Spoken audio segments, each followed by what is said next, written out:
Welcome back to the Stretch the Floor podcast. I'm Matthew here, as always, with Venushan, and we are one game into the 2022 NBA Finals. The Celtics stole that game right out of the hands of the Golden State Warriors in dramatic fashion with a great fourth quarter.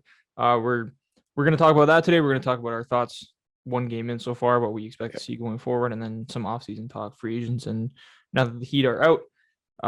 Got to talk about where they go from here. An offseason full of options for them.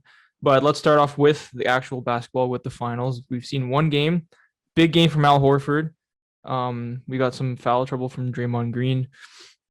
That was kind of the difference in the game. Both those two guys, I think. Yeah, for sure. Al Horford hitting the most threes in his career in the game one of the NBA Finals is definitely one of the best things that could happen to the Celtics, and it happened at the right time. Those threes that he was hitting, like he went on like a little 8-0 run himself in that fourth quarter, like hit two wide open threes and then like a little J. So that got like 8.0 run himself. So like he was able to swing the momentum, help the team. His impact.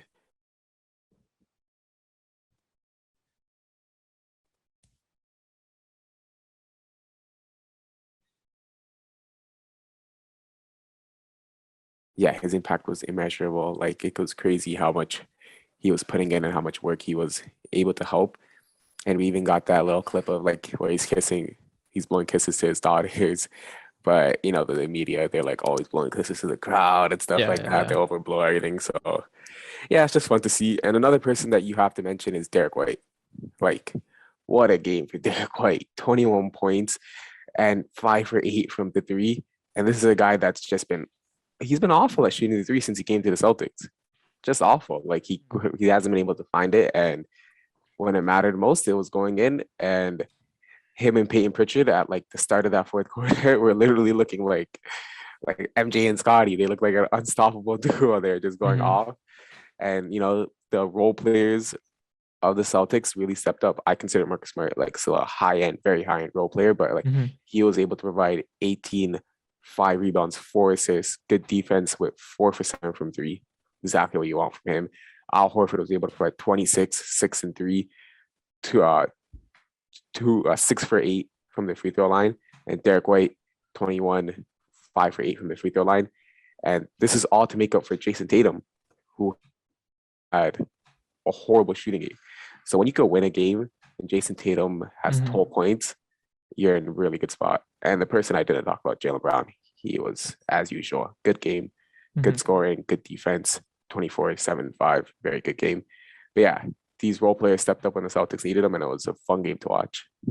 Yeah, it's the I opened FanDuel at when the Warriors were down by 3, and there was plus odds for them when they were down by 3, and I was like, nice, it's like plus 120 or plus 130 for them down by 3.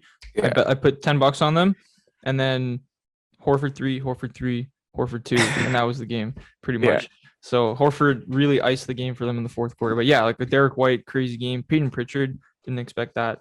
And Jaylen Brown just boring good. When your best player, Jason Tatum, can have such an off game from at least offensively, and you can still win like that, come back in the fourth quarter, crazy. But I mean, we haven't really talked about the Warrior side of things. So is Draymond Green's foul trouble is kind of what swung the game for them, right?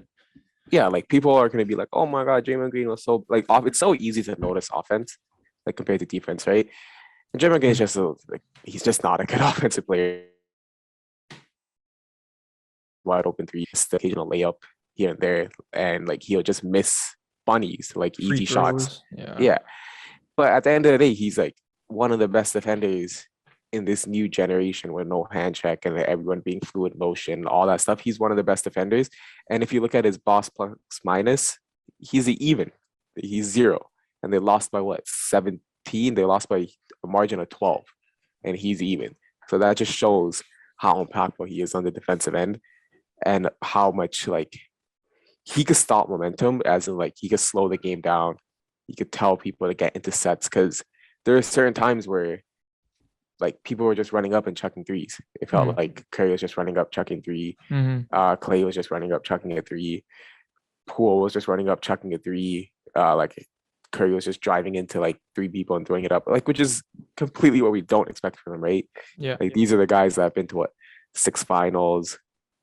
This is their sixth final. They won three of them. Like they're like vets. They're vets, and they're such high level vets who win so much that you expect them the ones to be like calm, relaxed, which they were for the first 3 quarters. But that fourth quarter show was pretty surprising, and it's not something I expect to see again. Like I don't expect to see them chucking threes and like playing how they played again. And if I was a Warriors fan, I could just sit back and I wouldn't be too frightened because you see that third quarter where you just felt and looked unstoppable compared to the Celtics team.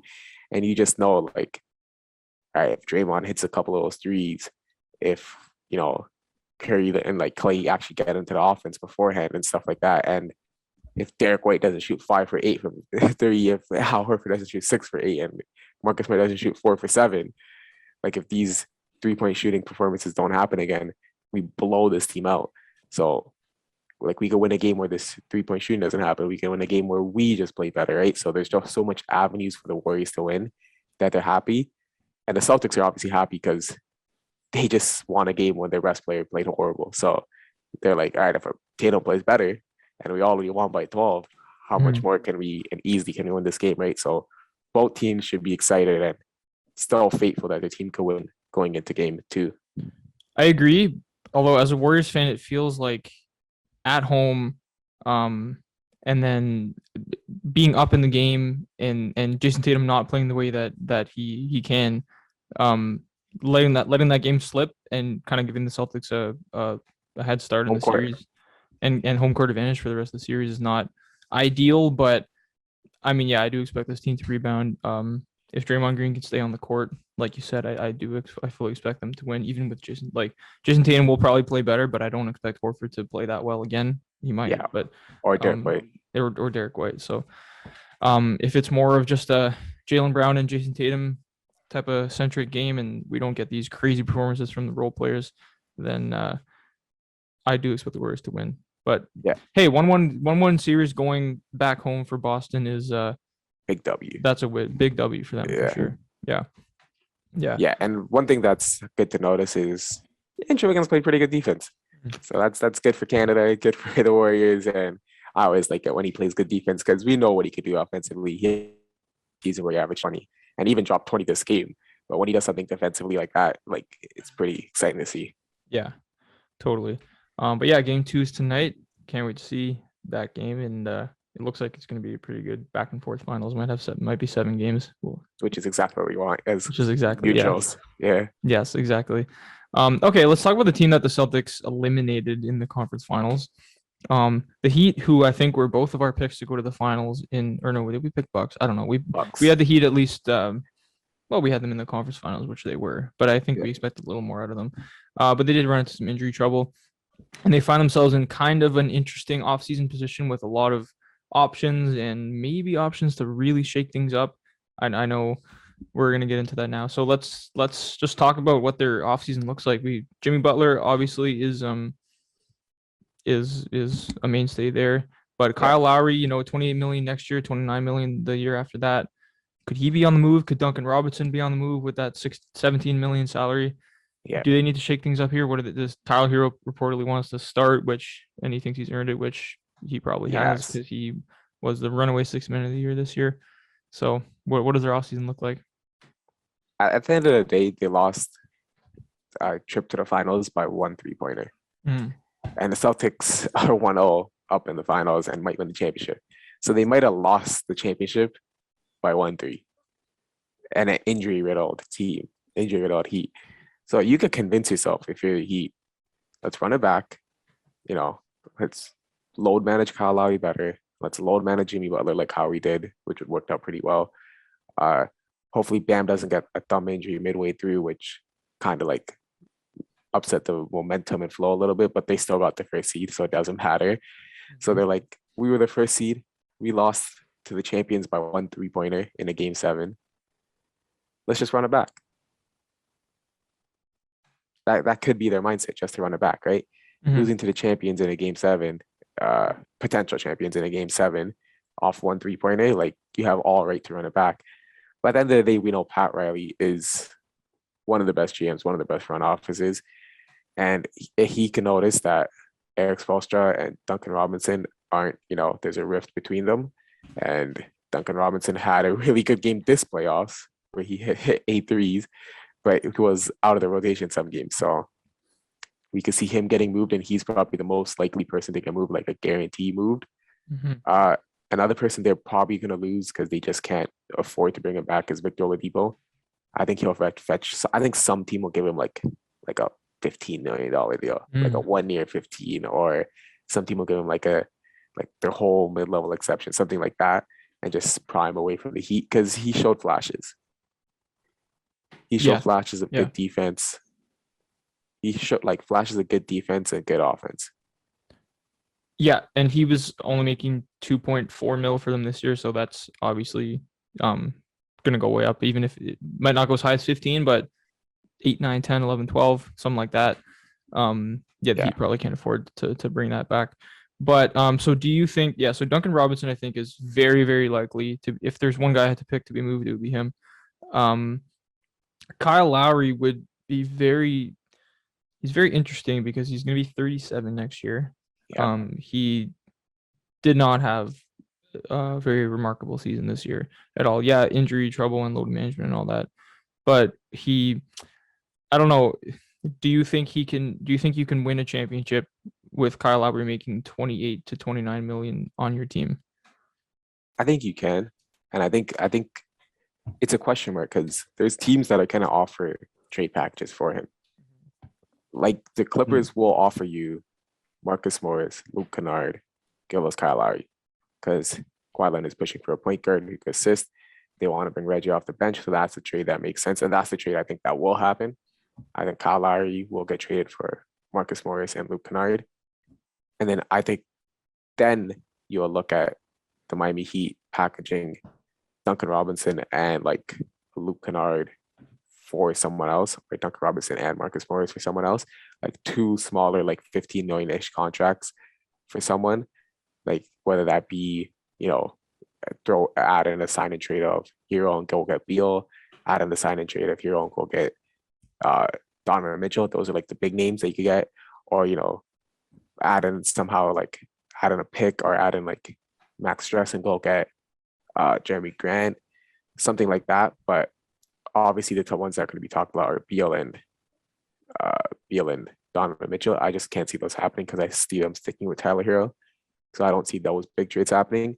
But I could definitely see the Lowry for Marcus Morris and Luke Kennard trade almost being sandbox because it just makes like too much sense not to happen.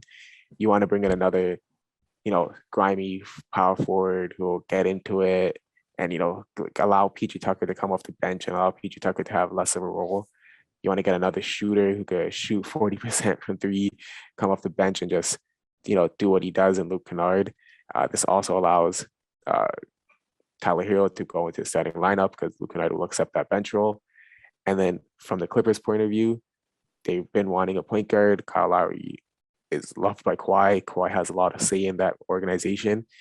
And he's going to have Reggie Jackson as his backup. So that's a great player to, load manage. If you load manage and Reggie Jackson steps in your starting lineup, you're very happy with that. And a lineup of Lowry, Reggie Jackson as a backup, then PJ with Norman Powell as a backup, Kawhi with Terrence Mann as the backup, and then Robert Covington with Nick Batum as the backup, and then Zubac with Isaiah Harrison potentially if they re-sign him as the backup. Like that 10-man lineup is deep.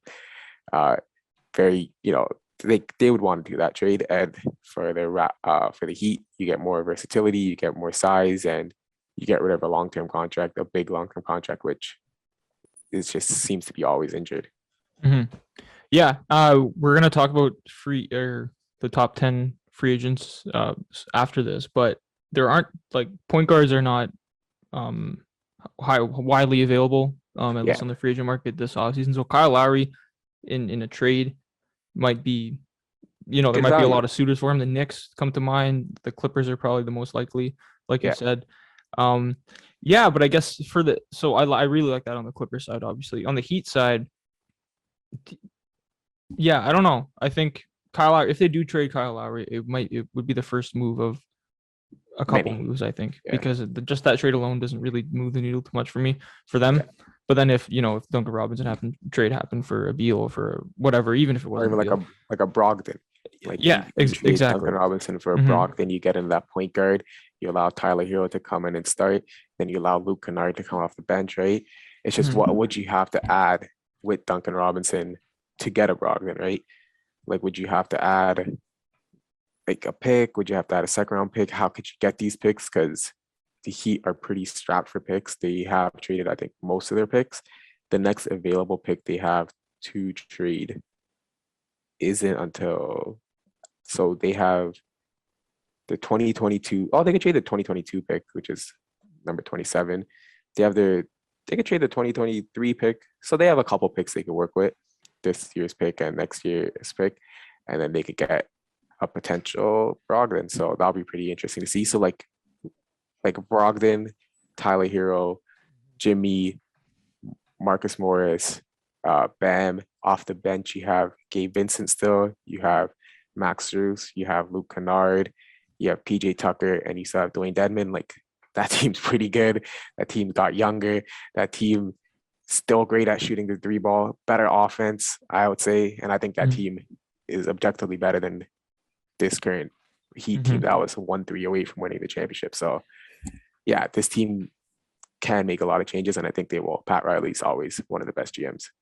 Yeah, totally agree. And this is not to say that Kyle Lowry's washed or anything like that. He just did. I don't think this season was ideal for him. Now he is obviously getting up there in age, but he's not that far removed from playing like really well 2 years Yeah, ago, right? So, maybe reuniting with Kawhi and having like a really, really, really solid, dependable backup in probably six men of the uh year with Tyler yeah, Hero moving to his starting role. right, So yeah, in Reggie Reggie, Jackson. So yeah, might be exactly what he needs. You can load manage him, uh, and you can have a backup that's considerably like not even that much worse than him really in terms of yeah, production. Yeah, but interesting offseason for the Heat. Interesting that such big changes are being talked about for a team that just went to the conference finals and went to the finals 2 years ago. But that's the NBA, and especially a team that's getting up there in age like the Heat.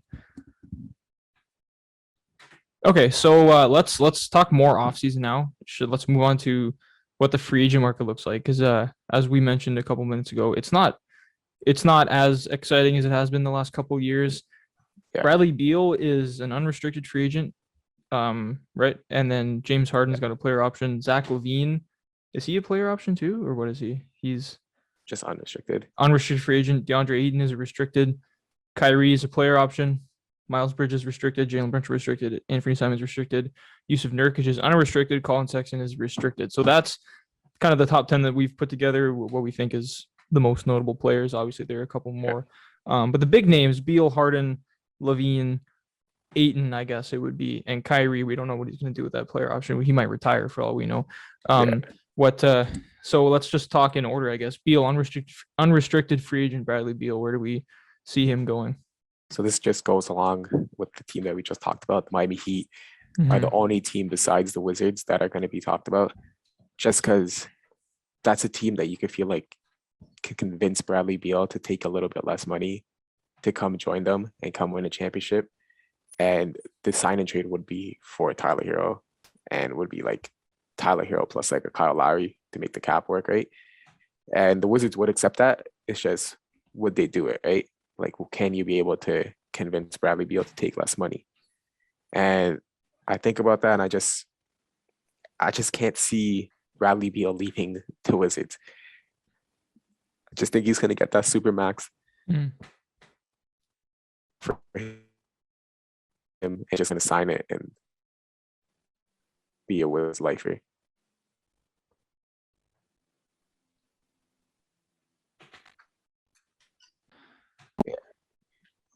I agree. Wizards are probably much more likely than him taking less to go to the Heat. Are those really the only two options though? Is there no team that can just hand him not obviously not a super max, but a max and just say Yeah, go? teams can offer them a max, but why would the like Wizards not offer him a super max, right? Yeah, Like yeah, yeah. why would you lose Bradley Beal for nothing? If you're losing him for a Tyler Hero, that makes sense Mm-hmm. because you could convince yourself he's on a cheaper contract, he could work better, and he's as big as a marketing star. Obviously, he's not as good, but Yeah. Tyler Hero is one of the biggest marketing stars, right? So you could convince yourself with all that. But if it's just losing for nothing on a max or give him the super max, I think it's an obvious choice, and the Wizards would just give him the super max.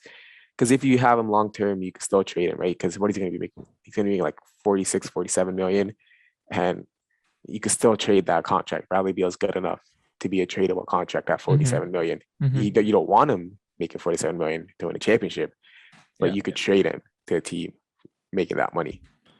No, totally agree. It's not the Wizards are definitely going to offer him that supermax. I'm just wondering, Yeah, is his heart going to stray maybe to another team that he thinks has a better chance of giving him a championship? I can't really think of one that's in position that is a Bradley Beal away from a championship that has the money the to give cap. him.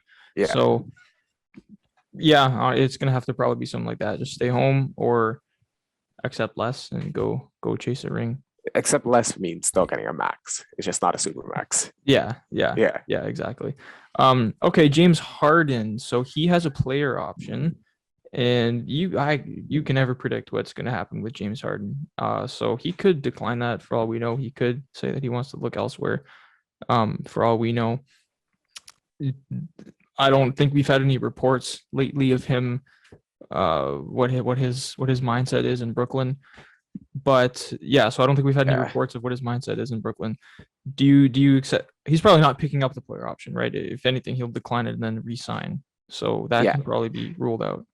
yeah. He's gonna decline it and resign. It's just does he decline it and resign and like force the team to give him all the money, like the full max amount of money that he can make, or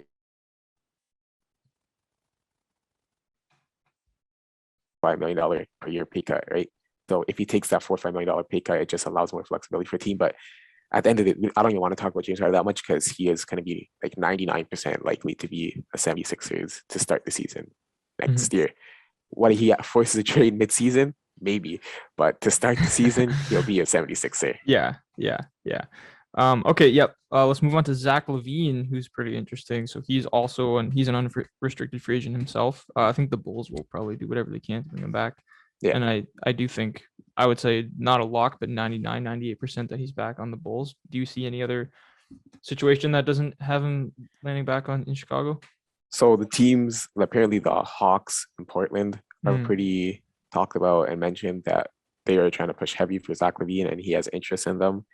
Another team is the Spurs, but I think that's just because DeJounte Murray wants to play with him, and DeJounte Murray tweeted that picture, so people are just going crazy. mm, And then the Heat is always touted to get like shooting guards that can score a lot. mm-hmm. People are going to put the Heat's name in that basket, whether it's Donovan Mitchell, Beal, LaVine. So those are the kind of teams: the Hawks, the Heat, the Portland Trailblazers, and the Spurs.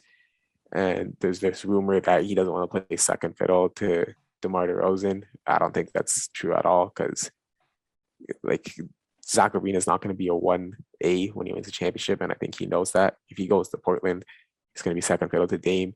If he Mm-hmm. goes to the Atlanta Hawks, he's going to be second fiddle to Trae Young. If he goes to The Heat.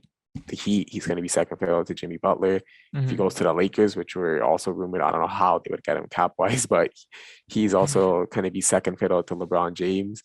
Yeah. Yeah, so I think that rumor is complete baloney, and people just want to. He's probably going to sign, and everyone knows he's probably going to re-sign with the Bulls. Mm-hmm. But the people just want to add these rumors and stuff, so Yeah. conversations can happen, and they can be like, "Oh, this rumor is true," so he Yeah. actually has a chance of leaving to Portland. Yeah, he's closer to DeMar DeRozan than any of those other guys that we Yeah, mentioned on those other teams, right? Like in terms of the pecking order and skill. So that doesn't make any sense. at all. Yeah. Yeah. So he's probably going to resign, and he's probably going to just get a max. He's probably going to be one of the first days to resign. Mm, He's just going to get that max. He's going to stay there, and that's about it. Like he's Yeah. going to be on this team for a long time to come. I'll be shocked if he's on a different team. yeah. No, me too. Okay, DeAndre Ayton, we've talked about him quite a bit already. We talked about him coming to the Raptors. We talked about him maybe going to Dallas. But I think we both agree that most likely he's just going to be offered that max by the Suns, and he's going to be a Phoenix Sun come November or whatever. The Yeah, season yeah. starts. He's a fun player to talk about because a lot of teams could use him, and a lot of teams would want him. But at the end of the day, he's a restricted free agent, and It's rare that this young restricted free agent gets let to go to a different team. Mhm. Yeah, it's very, very rare. So expect him to be back on the Suns. Yeah. Okay, Kyrie. Never know what's going on with him, but he's also a player option, and probably declines that player option, right? And Yeah. resigns. Is that the most likely scenario? Yeah, he probably resigns and they probably do give him a long-term deal because apparently that's like the build-up. Nets don't want to offer him long-term and he wants long-term, obviously. Mm-hmm. But at the end of the day, to keep Kevin Durant happy, because you have to keep him happy, right? Because he's the face of Mm-hmm. your team and the face of almost the face of the league, right? So you have to keep him happy and you have to give him Kyrie Irving. I think you give him the max and you just put like incentives in his contract, like you play this much games, you get this much wins, and you make this incentives, right? Kind of what Jaylen Brown has, and kind of like wow, Horford has. Give them incentives, and I think Kyrie Irving will be Mm-hmm. a Brooklyn net for a decent amount of time. I agree. I agree. Okay, so now we're gonna move on to a bunch of restricted free agents. Not quite as big names as those guys, but we got Miles Bridges. He's a restricted free agent. Um, probably. What kind of money do you think he's gonna be offered? That's the thing. Like, Yeah. do you think that Detroit is just going to throw a max at him? Hmm. Because Maybe. Yeah. then you have a question: should we match? Because if they Yeah. throw like 25 at him, the Charlotte Hornets are matching, right? They're gonna get Hmm. match and bring him back. Like 5 years, 25, that gets him 125 million. Yeah, the Charlotte Hornets are bringing you back to pair alongside LaMelo Ball. But if you throw a 4-year max of around like 35 million, Yeah.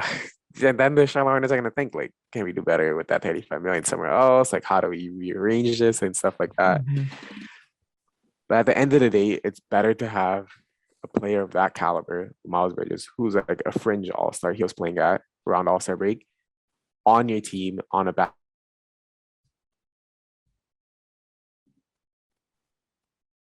and just let him walk free. Yeah. No, I agree with that. I never, yeah, before the season, if you had said 35 million for Miles Bridges, I would have Yeah, laughed. But I mean, yeah, he was playing like a borderline all-star. He could have made the all-star team. He could have been the most improved player of the year. He totally could have. But yeah, yeah, I don't think Detroit will offer him that much. I mean, we say Detroit, but it could be any team. But yeah, yeah. I would bet on him being back on Charlotte. On a probably a slight at Even if least they overpay, but yeah. even if they don't offer him like that, like why would you let him walk for free, right? Like Yeah, just bring yeah. him back and then like work out the trade on his overpaid contract, Mm-hmm. like rather than just let him walk for free. Yeah. You don't let a player that like good Mm-hmm. walk for free unless you have like a superstar like that's sitting behind him, right? Like they don't have. So Mm-hmm. bring him back and then I think if he does get that max, I think it could be like by Gordon Hayward, Mm. something to work with that. And I think they will make trades to free up some cap to make sure they could bring in Yeah. Miles Bridges and still be under the cap and still be in a good position. So I think Michael Jordan's got some stuff to do, but I think he will bring Bridges back. Yeah, no question. I mean, obviously a little question, but I think it's definitely in their best interest to keep him paired alongside LaMelo Yeah, Ball. Okay, Jalen Brunson, we can probably just re-signed. he's re-signed. Where Cuban already said he's gonna Yeah, offer the max. That's over. Jalen Brunson wants to be there. It's over. Anthony yeah, Simons had the year of his career this year.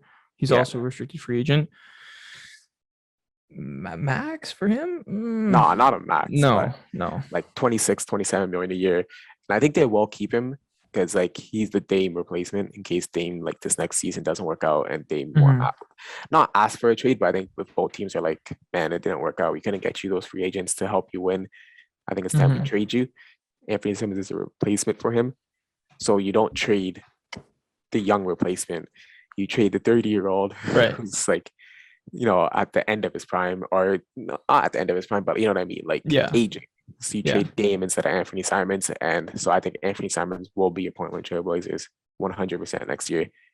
He's less likely to be not a Portland Trailblazer than Damian Lillard. Like that's how much, Yeah. and that's how important he is. So yeah, he's a lock. Yeah, I agree. More of a question, I guess, for them would be Yusuf Nurkic. Nurkic. He was an unrestricted free agent. Is that right? Yeah, yeah. Um, I mean, I honestly have no idea how much money he can get on the open market. I'm not sure.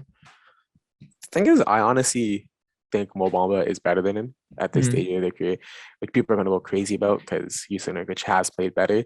But I think the 3-point shot of Mo Bamba and the rim protection Mo Bamba offers is more impactful than Yusuf Nurkic's points and like like how his play style of offense and defense is.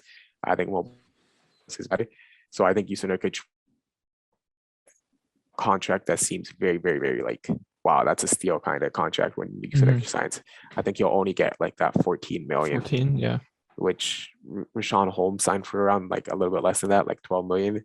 So I Mhm. think Yusuf Nurkic will get that. And it's still a good, very good contract, but it's not what him and his agent are probably expecting to go into. Yeah. And people like Jonas re-signed Yeah, last year for exactly. 15, right? So, 17, I and think it was, Jonas yeah, is something like that. Yeah. way Yeah. better than Nurkic. It's just when you're slow-footed and you can't play that great of a defense, teams are just gonna offer you less money, and that's just Mhm. what it is. And he will sign for that. And I think he'll still be a Portland Trailblazer. I think the way Mm. the cap works, where they go over the cap to get him. So I think they'll sign a couple free agents and then get Nurkic to go over the cap and be the center. Mm. Yeah, I can see that. I can also see him moving. Just wait, it's so hard to predict with centers, but especially with older school centers like him. Um, I don't know. Because he could be on any team as like their fifth best center. You know what I Exactly. mean? Like on the Exactly. Raptors, if he's making 15 million, like we'll take that as our center, right? Exactly. Yeah. But he could be on any team at that contract at 15 million. And Mhm. yeah, I think he will be on the Portland Trailblazers still. Yeah, if you're only paying him 15 and he's still a good player, like there's no Very reason good. really not to, even if you have to go over the cap to just bring him back and you can just trade him later on if you don't want him anymore, right?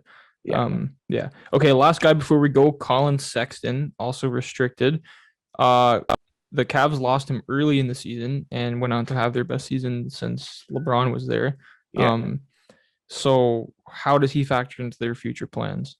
Do you think they just add him back into the mix and they just get that much better with him, or do you think they're thinking about maybe moving him? I think you just sign him because I think the trade value for Collin Sexton is significantly higher when he's on like a 4-year deal, making 20 million, right? Whatever, something Mhm. like that. He obviously wants a max, but he's not going to get that coming off an injury. Yeah. The question is, will he want that 4-year deal or will he want like a bet on yourself 1-year deal? Like, all right, just give me a 1-year deal. I'm going to prove to you guys that I'm worth the max or whatever. So he will be a Cleveland Cavalier next year. It just depends if he wants a 1-year deal to like bet on himself or he just Hmm. takes the long-term money now that he's had an injury and we're talking about $80 million. That's a it's not a very like it's like not a small gamble, right? It's like 80 million for over 4 years versus 20 million over 1 year, right? Like it's a massive gamble. And we've seen players take it, we've seen players be successful with it, and we've seen the likes of Nerlens Noel, who didn't take it and is in a huge legal battle with Rich Paul saying that he wanted to take it and stuff like that, right? So bet on yourself. It works sometimes. It worked for Fred VanVleet, working for Fred VanVleet. But for other players, it hasn't worked. And we don't know what Collin Sexton's going to do coming off an injury, but he will be a Cleveland Cavalier. It's just, is it 1 year or is it long term? We don't know. Yeah, and seeing the way they played without him, I think he could. He's probably on their trade block. Like if they do re-sign him to a Yeah, longer term deal, he's probably number one on their trade block. And I don't know if he plays well and shows that he's coming back from an injury. I think teams would be happy to have him. for sure. Yeah. And one of the Um. greatest like scorers. Yeah. No. Totally. Um. Yeah. Okay. That pretty much does it. I think for our offseason talk. We'll next week week after next we'll be coming out with our draft stuff. The draft is really ramping up. Yeah, Yeah. it's almost time. What date? The date of the draft is what, June 19th? Is that right? 23rd. June 23rd. 23rd. Yeah, 23rd. so it's Yeah. it's really coming up. We could start seeing some draft pick trades and everything like that. So, yeah, exciting time of the NBA calendar. Yeah. But yeah, thank you everybody for listening to this one. We'll be back next week, like we always are. You can check us out on all of our socials, Instagram at Stretch the Floor Podcast, YouTube SCF Clips. Subscribe to the podcast feed, iTunes, Spotify, wherever we get them. 5-star rating. It all really helps. Thank you again, and we will see you next week.